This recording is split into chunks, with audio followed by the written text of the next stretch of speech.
So Japan made a Godzilla movie that puts most of the current Hollywood blockbusters to shame. They apparently did it with a $15 million budget. For reference, the last Hollywood Godzilla movie, Godzilla King of Monsters, cost more than 10 times that amount. A whopping $170 million to be exact. Adding insult to injury, the Godzilla -1 director Takashi Yamazaki has stated that the actual budget was even lower than the reported 15 million.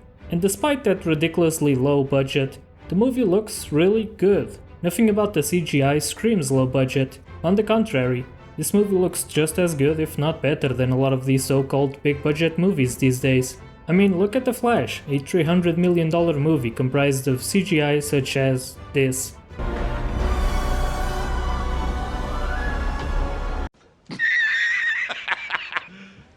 You serious? So how did they do it? How did Japan make a movie that humiliates Hollywood on a literal fraction of the budget? Well, after looking into this, there are a few reasons as to why it may have cost so little. First, the production costs for CGI in America are far higher than they are in Japan for one simple reason.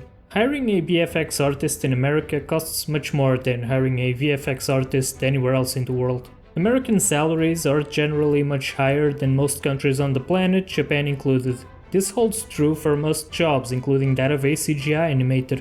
There is also a major cultural factor that plays into this. Japan has a culture of a strong work ethic and long working hours in general, and this is likely magnified in the production of a Godzilla movie due to the national pride factor. Japan invented Godzilla, so it stands to reason that their motivation to beat Hollywood at their own creation would be high, to say the least. Add lower wages to long working hours and a $15 million budget can go a long way. Something else that certainly helps to save a lot of money is the Godzilla -1 script. Unlike the typical Hollywood blockbuster script nowadays, Godzilla -1 absolutely prioritizes story and character development over spectacle.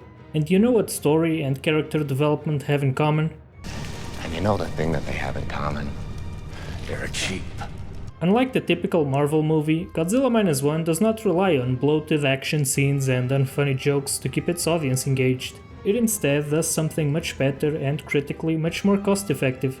It creates an engaging story with well-developed characters and powerful arcs that are then only complemented by spectacular but sparse action scenes.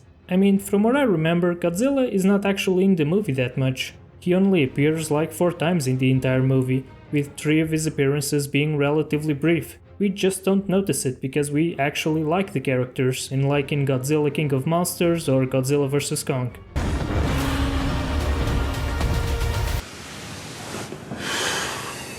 See, when your movie has a good story, relentless CGI is not needed.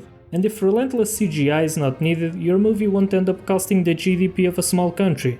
Another factor that I would be remiss not to mention is that the famous $15 million number has only been rumored but never confirmed. As I've expressed earlier, the director of the movie, Takashi Yamazaki, has stated that it was actually less, but no official numbers have been disclosed. So it could just be a ballpark number and we might never know the real budget. Nonetheless, even if it cost twice or 3 times that much, it would still be a monumental achievement. Now, the bean counters in Hollywood will certainly take note of this, and it will be interesting to see how Hollywood responds. Blockbuster movies have been exponentially increasing in budget and decreasing in box office performance. This is obviously unsustainable. However, let's hope that the lesson that Hollywood takes from Godzilla -1 is that a good story goes a long way. Because relying on a good script with likable characters and proper story development is much wiser both artistically and financially speaking, than depending on a humongous movie budget to create endless, meaningless and ultimately hollow CGI. The most profitable movie will always be a good one, and a good one will always put its characters before its special effects. See you, chump.